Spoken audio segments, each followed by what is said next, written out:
Hello engineers, welcome to G centric. आ गई हमारी जर्नी पड़ाव पे सेकेंड ऑर्डर सिस्टम के। लास्ट टाइम हमने इसके बारे में डिस्कशन कर लिया था थोड़ा कि इसके अंदर क्या है।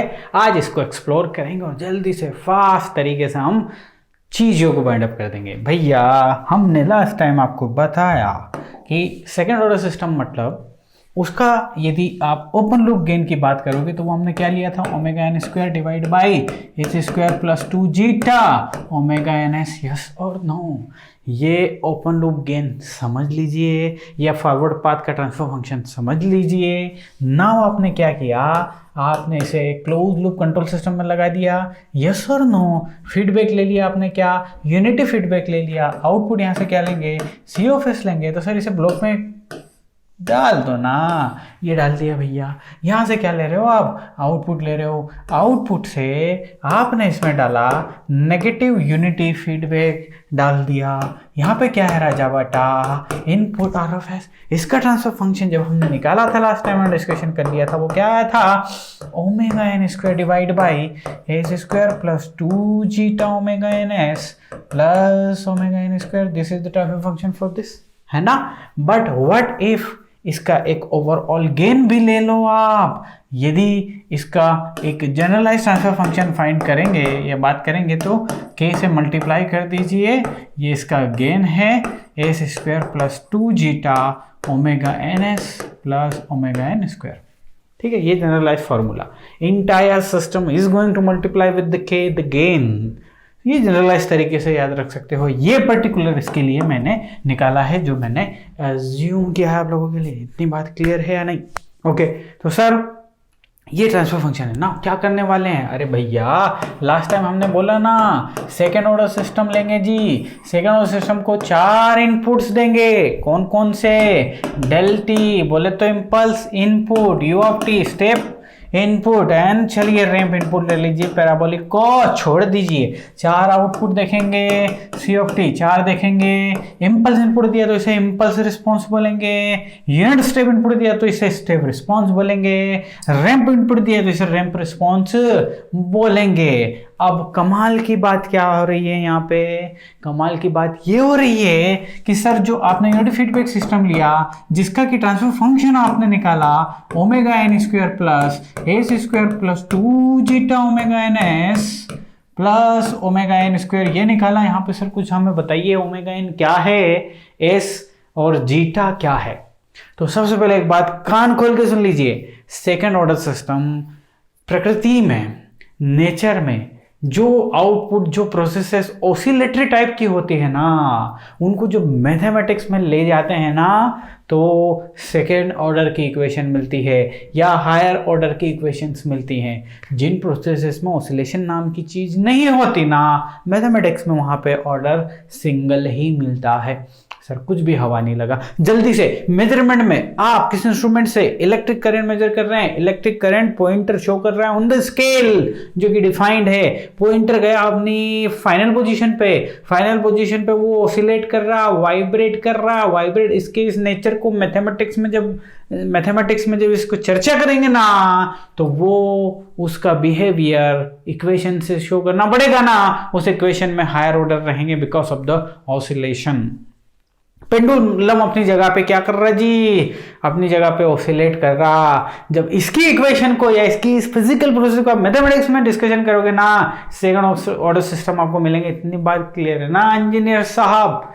तो ये जो ओमेगा है ना बेटा, सेकंड ऑर्डर सिस्टम मतलब ऑसिलेशन मतलब there will be some frequency of oscillation, yes और नो। ये ओमेगा एन जो है ना, ये नेचुरल फ्रीक्वेंसी ऑफ ऑसिलेशन इसे बोलते हैं। क्या बोलते हैं जी, natural frequency of oscillation, natural frequency of oscillations omega N. Radian per second इसकी यूनिट क्या देंगे जी, यूनिट रेडियन पर सेकंड। ध्यान रखिएगा इस बात का। This is the unit for the omega N, this is the natural frequency.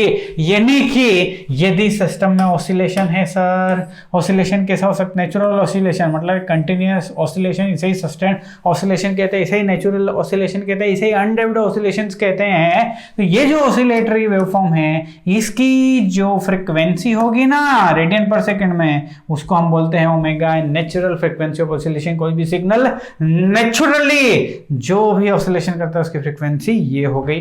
Now what is the zeta then? यहाँ पे एक जीटा पैरामीटर आ रहा है, इसे बोलते हैं डैम्पिंग रेशियो। क्या बोलते हैं जी? Damping ratio.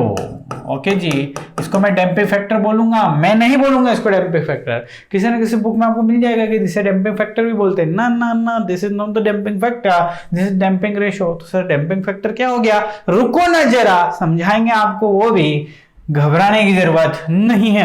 यहाँ दो चीज हमने देख ली कि सर इस ट्रांसफर फंक्शन की जब भी चर्चा होगी ना तो दो चीजों के बारे में डिस्कशन करना ही पड़ेगा।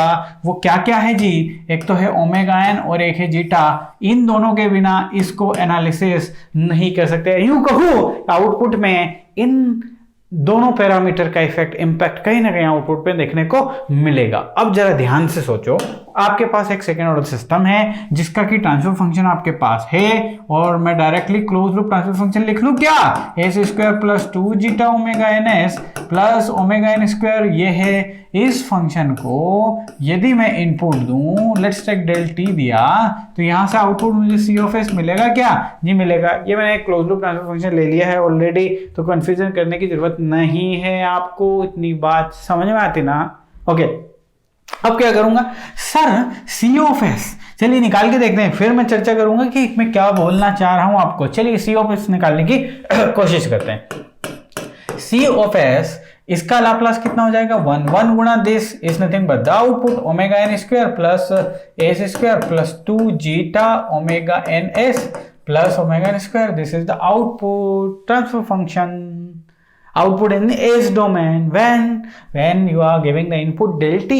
अब यदि मान लो इसका इनवर्स लाप्लास निकाल लो, इनवर्स लाप्लास ट्रांसफॉर्म निकाल लो, c ऑफ t मिल जाएगा। इसे ही h ऑफ t बोलते हैं, इसे ही क्या बोलते हैं? इम्पल्स रिस्पॉन्स बोलते हैं कि नहीं बोलते हैं? Impulse response. बट इस आउटपुट को एनालिसिस करें कैसे? इसमें तो ओमेगा एन भी एक फैक्टर है, जीटा भी एक फैक्टर है। देखो इस पूरे सिस्टम को जीटा जो है ओमेगा एन तो एंगुलर फ्रीक्वेंसी ऑफ ऑसिलेशन है, आप समझ में आ गया कि this is nothing but the angular frequency of oscillation in radian per second. इससे मुझे इतनी प्रॉब्लम नहीं है, लेकिन ये जीटा है ना, यहाँ बहुत कुछ कर देने वाला है। कैसे सर? पल्ले पड़वाइए जल्दी से, समय नहीं है हमारे पास, रुक जाना जरा बेटा। यहाँ पे जीटा 0 हो सकता है, यस और नो। यहाँ पे जीटा 1 हो सकता है, यस और नो। यहाँ पे जीटा ग्रेटर देन 1 हो सकता है, बिल्कुल हो सकता है। यहाँ पे जीटा एक नेगेटिव वैल्यू भी हो सकती है, बहुत सारी चीजें हैं। या यूं कहूं कि जीटा भाई साहब जो है, या तो यदि ये 0 की बात कर रहे हो तो 0 से इधर भी जा सकता है, मतलब पॉजिटिव वैल्यू भी ले सकता है, नेगेटिव वैल्यू भी ले सकता है। इस जीटा की कुछ भी वैल्यू हो सकती है ना। वो जीटा की वैल्यू सिस्टम पे इंपैक्ट डालेगी बिकॉज सिस्टम का आउटपुट सी ऑफ एस है, और C of S is going to depend, is nothing but going to depend on zeta. Yes और नो? जीटा इन्वॉल्व है आउटपुट में, तो जीटा को कंट्रोल करके इसे कंट्रोल कर सकते हैं जी, है ना? इसकी जान इसमें छिपी है, इसको मरोड़ोगे इसको दर्द होगा। इतनी बात हमारी समझ में आ गई। चलो जीटा की अलग अलग वैल्यू लेते हैं, जरा ध्यान से सुनिएगा मेरी बात को, है ना? C of S output, C of S आप लोगों ने, हमने सब ने, हमारी सबकी सहमति से फाइंड कर लिया, s square plus 2 zeta omega n s. आप सोच रहे होंगे सर कितनी बार लिखोगे एक इक्वेशन? दिमाग में बिठा ले राजा, दिमाग में बिठा ले, भूलना नहीं चाहिए एग्जामिनेशन में। ये आउटपुट हो गया। ये किसके लिए आउटपुट हो गया? जब आपने इनपुट में दिया था this for a second order system, output is this for input this. Okay, now अब जरा ध्यान से देखो, इसको, इस आउटपुट को, ये जो है यहां से इस इक्वेशन से पोल से निकलते हैं ना, आप मानते हो ना? ये इक्वेशन को 0 से यदि इक्वेट कर दोगे तो पोल से निकलेंगे ना। अच्छा जी, नाउ पोल्स के बारे में यदि जानकारी है तो सिस्टम की क्या जानकारी आपके पास में है? स्टेबिलिटी के बारे में मेरे पास जानकारी है सर, स्टेबिलिटी के बारे में मेरे पास जानकारी है, मैं निकाल सकता हूं, स्टेबिलिटी बता सकता हूं। ओके, नाउ यदि इसके पोल्स फाइंड करोगे तो आपकी जीटा की अलग अलग वैल्यूज हैं। मान लो जीटा की नेगेटिव वैल्यू है जी, मान लो जीटा की नेगेटिव वैल्यू है। कैरेक्टरिस्टिक इक्वेशन बनाओगे या पोल्स निकालोगे तो इक्वेशन क्या बनेगी?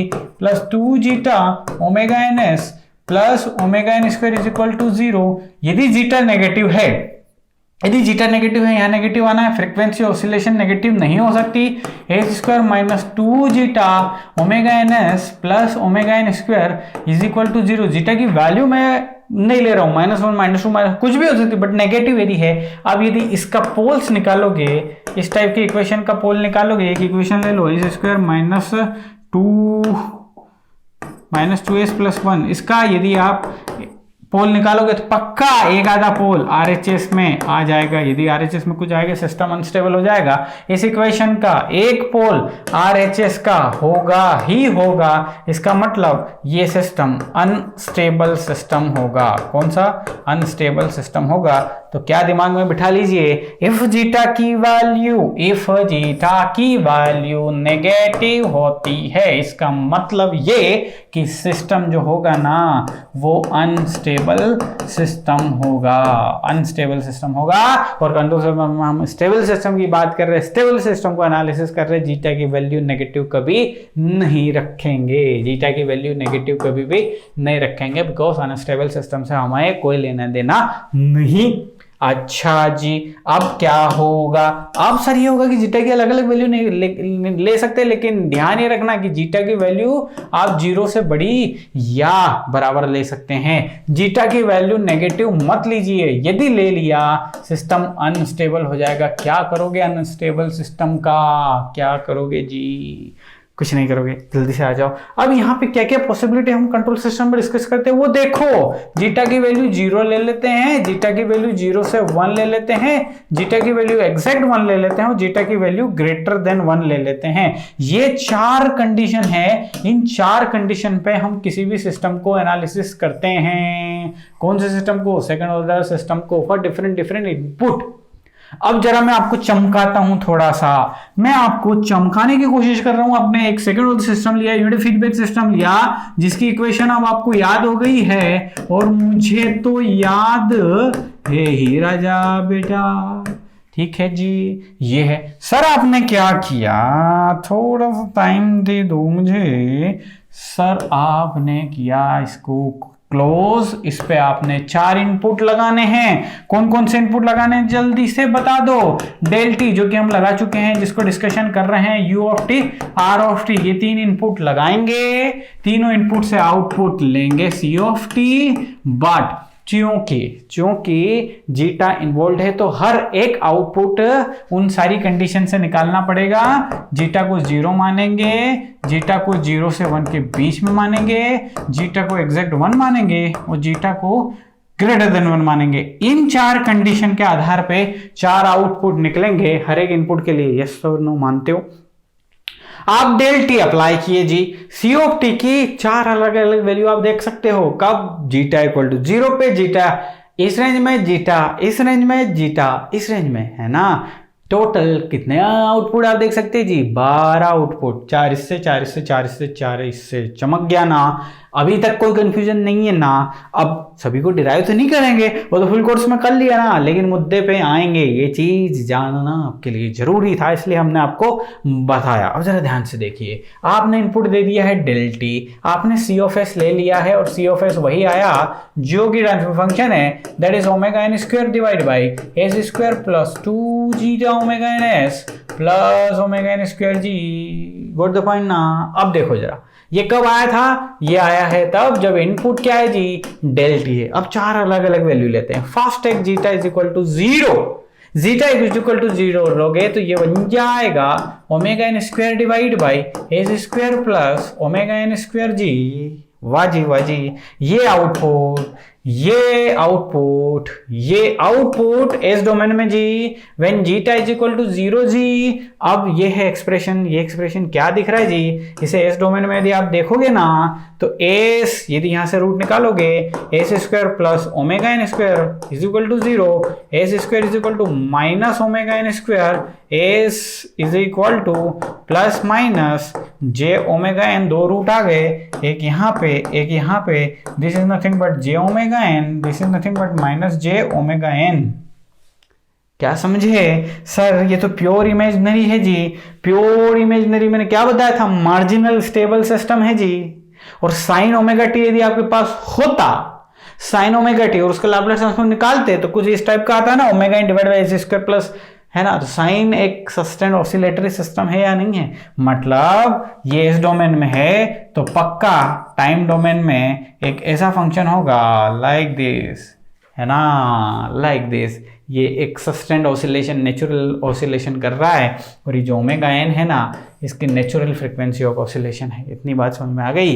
तो जब जीटा की वैल्यू 0 रहेगी, रिस्पॉन्स कंप्लीटली ऑसिलेटरी मिलेगा, ऑसिलेटरी कंप्लीट नेचुरल ऑसिलेशन करेगा। नेचुरल में फ्रीक्वेंसी ओमेगा एन रहेगी, तो जीटा इक्वल टू 0 पे आउटपुट क्या मिलेगा, complete oscillation, sine wave cosine wave ये मिलेगी। इस कंडीशन को हम बोलते हैं अनडेम्प्ड, अनडेम्प्ड, ठीक है। जीटा इक्वल टू 0 मतलब अनडेम्प्ड सिस्टम की बात कर रहे हैं। अनडेम्प्ड जिसे डेम्प नहीं किया गया है, जो नेचुरली अपना काम परफॉर्म कर रहा है जी। समझ में आ गई ना। अब थोड़ा सा गेम में ट्विस्ट लेके आते हैं, और ट्विस्ट क्या है, अब हम जीटा की वैल्यू कुछ रेंज में ले लेते हैं जी। सबसे पहले तो सिस्टम है omega N square plus is equal to c of S.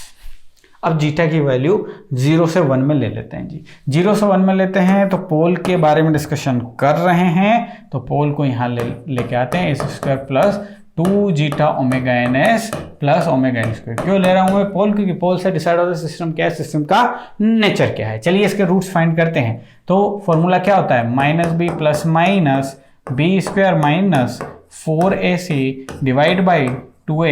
ये रूट्स का फॉर्मूला होता है या नहीं होता है, दो रूट्स होंगे ना, s1 एंड s2, उनका फॉर्मूला है या नहीं है सर, बिल्कुल है। चलिए तो यहां से निकालिए जरा, कोशिश कीजिए। माइनस बी, एस के मल्टीप्लीकेशन में क्या है, minus 2 zeta omega N plus minus b square करेंगे क्या, बी स्क्वायर क्या है जी सर, 2 जीटा ओमेगा एन ही बी स्क्वायर है minus 4ac, so 4 and this is nothing but omega N square divide by 2a। A की जगह तो कुछ है नहीं, दिस आर द रूट्स। और सिंप्लीफाइड कर लें क्या, बिल्कुल कर लीजिए सर जी। So this is nothing but minus 2 zeta omega N plus minus 4 zeta square omega N square minus 4 omega N square, इसकी है अंडर रूट डिवाइड बाई 2। समझ में आया इतनी बात, इतनी बात सभी को समझ में आई ना राजा, है ना जी। अब जरा ध्यान से देखो,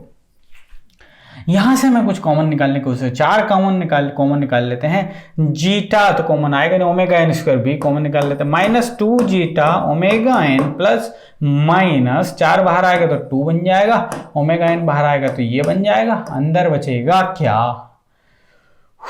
जीटा स्क्वायर माइनस 1 बचेगा सर, जीटा स्क्वायर माइनस 1 इतना बचागा, डिवाइड बाई 2। चलिए 2 से डिवाइड करो, minus zeta omega N plus minus omega n, और यदि इसमें से नेगेटिव कॉमन निकालूं,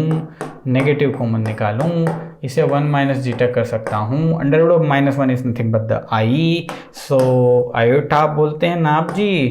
सो जे ओमेगा एन कर दिया, और यहाँ कर दिया मैंने 1 माइनस जीटा स्क्वायर जी, बराबर। ये रूट्स आ गए किसके, ये रूट्स आ गए आपके उस सिस्टम के जिसमें जीटा की वैल्यू आपने क्या ले रखी, जीटा की वैल्यू 0 से 1 में ले रखी। उस सिस्टम के रूट्स कुछ इस टाइप के आएंगे, कुछ इस टाइप के रूट्स आएंगे। यदि इन्हें एस प्लेन में ड्रॉ करेंगे तो क्या होगा जी, इन्हें एस प्लेन में ड्रॉ करते हैं, ध्यान से देखिए। ये रहा एस प्लेन, इसको हम कर रहे हैं ड्रॉ जी, है ना। Minus zeta omega N, somehow here मान लेते हैं माइनस जीटा ओमेगा एन, लेकिन minus zeta omega N plus minus this, so एक रूट यहाँ आएगा, एक रूट यहाँ आएगा, और इसकी वैल्यू क्या है, इसकी ये वैल्यू तो है माइनस जीटा ओमेगा एन, और ये वैल्यू है ओमेगा एन 1 माइनस दिस।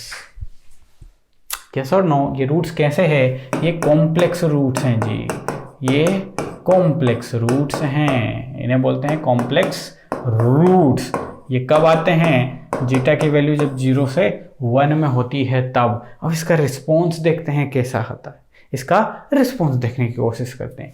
तो सर रिस्पॉन्स देख लो, एक काम करो ना, ये कब आता है, डायरेक्ट टाइम डोमेन में बता दूं या इसका टाइम डोमेन निकाल के उस चीज़ को समझ ले, कुछ भी कर सकते हैं। अच्छा ज़रा ध्यान से देखो, जब आपके पास कंप्लीटली साइन वेव थी, साइन ओमेगा एन टी था, तो आपका रिस्पॉन्स जो था वो मिला था आपको एक ऑसिलेटरी टाइप का मिला था।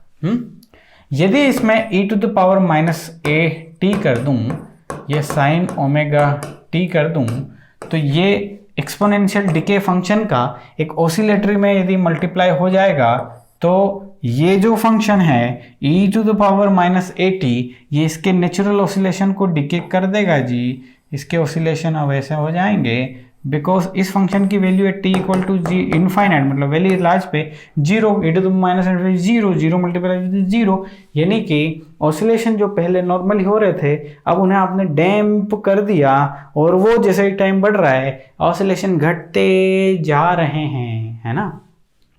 इसके रूट्स जब निकालोगे ना इस फंक्शन के, तो वो आएंगे कुछ ऐसे ही, है ना। सबके यहाँ ना हमने फुल गंडों से सब कुछ किए ना। अब इसे करूँगा तो फिर इसको खोलूंगा, इनवर्स लाप्लास लूंगा और सब पूरा रायता हो जाएगा क्रैश कोर्स का, है ना। हिंट दे दिया।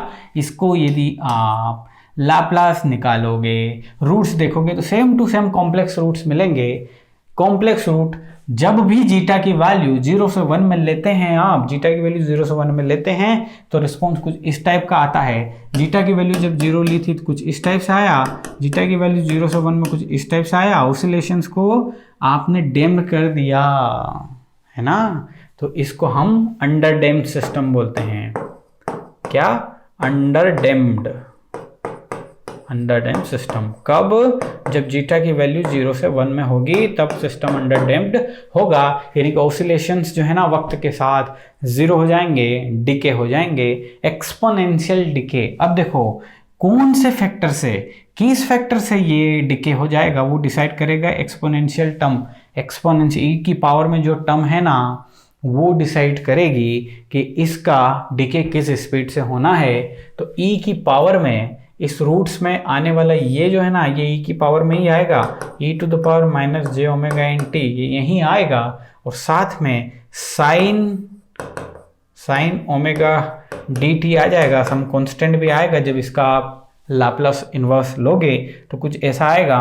तो इस फैक्टर से डिसाइड होगा कि ये डिके कैसा होगा। इसी फैक्टर को डैम्पिंग फैक्टर बोलते हैं। इसको हम क्या बोलते हैं?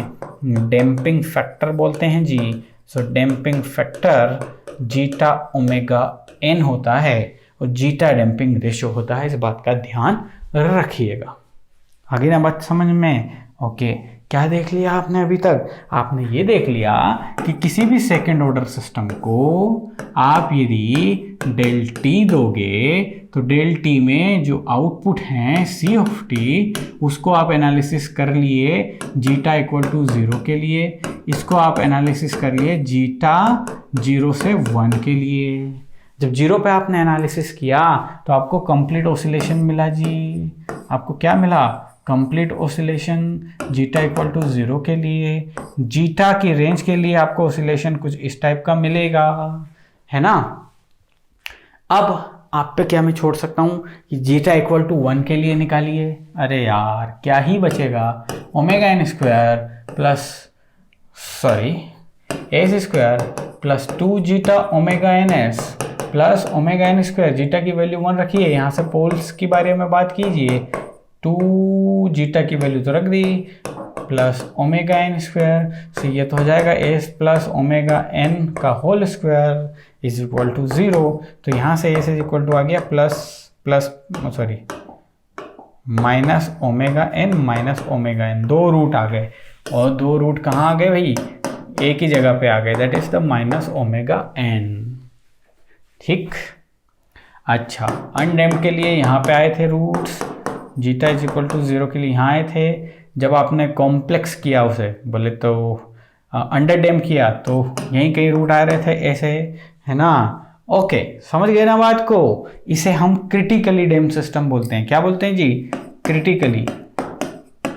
अरे सब पढ़ा रे, क्रैश कोर्स के हिसाब से जो बताने का वही मैं बता रहा हूँ रे। क्रिटिकली डैम्प्ड सिस्टम बोलते हैं, क्रिटिकली डैम्प्ड सिस्टम। देखना चाहोगे क्या इसको भी? सर जीटा की वैल्यू 0 है, आपने इसे बोला अनडेम्प्ड। जीटा की वैल्यू 0 से 1 है, आपने इसे बोला अंडरडेम्प्ड। जीटा की वैल्यू बराबर 1 है, आपने इसे बोला क्रिटिकली डैम्प्ड। अब जीटा की वैल्यू जब ग्रेटर देन 1 होगी ना राजा, तो ये ओवर डैम्प्ड सिस्टम होगा, ज्यादा ही डैम्प्ड कर दिया, ज्यादा ही डैम्प्ड कर दिया। समझ में आई ना बात? अब देखो जीटा की वैल्यू जब 1 थी तो जो रिस्पॉन्स था वो कुछ इस टाइप का हो गया ना, s plus omega N square, कुछ इस टाइप का हो गया ना ये सी ऑफ एस। मान लो इसका सी ऑफ टी निकाल भी रहे होते आप, तो वो लगभग किस प्रजाति का आता या किस टाइप का आता? वो आता t e to the power minus omega N t type का आता, वो 1/s, और उसमें शिफ्टिंग है ना, तो टी में एक्सपोनेंशियल का मल्टीप्लाई है, तो यदि आप इसे खोल के देखते भी ना तो इसका ग्राफ कुछ इस टाइप का आता। अरे सी ऑफ 0 निकालो जी, वो भी 0। सी ऑफ इन्फिनिटी निकालो, वो भी 0 आएगा यहाँ से, है ना। तो कुछ इस टाइप का ग्राफ आएगा, आउटपुट आएगा, रिस्पॉन्स आएगा। क्रिटिकली डैम में ऑसिलेशन नाम की चीज नहीं। सब पढ़ा हमने डिटेल में, क्रैश कोर्स की स्टाइल में पढ़ाने दो ना भैया। इसी प्रकार ओवर डैम का कर लोगे ना। अब देखो पूरी चीज को पढ़ने के बाद सबसे महत्वपूर्ण गेट के पॉइंट से क्या चीज है वो मैं समझाने वाला हूं। महत्वपूर्ण गेट के हिसाब से ये है कि सेकंड ऑर्डर सिस्टम लीजिए, याद कर लीजिए ये इक्वेशन, क्योंकि बहुत ही महत्वपूर्ण है। क्वेश्चन आपको मिलेंगे इसलिए आपको याद करनी है। सबसे महत्वपूर्ण गेट के पॉइंट से क्या है, इसको आप देना पड़ेगा आपको यू ऑफ टी, यानी कि यूनिट स्टेप इनपुट। इसका आउटपुट हम लेंगे सी ऑफ टी, और गेट के हिसाब से देखो यूनिट स्टेप दोगे तो भी 4 आउटपुट आएंगे ना। उन चारों इनपुट में चारों आउटपुट में सबसे महत्वपूर्ण जो है that is for this range, यानी कि सिस्टम यूनिट स्टेप रिस्पॉन्स की बात कर रहे हो और इस रेंज की बात कर रहे हो। This range is nothing but the अंडरडेम्प्ड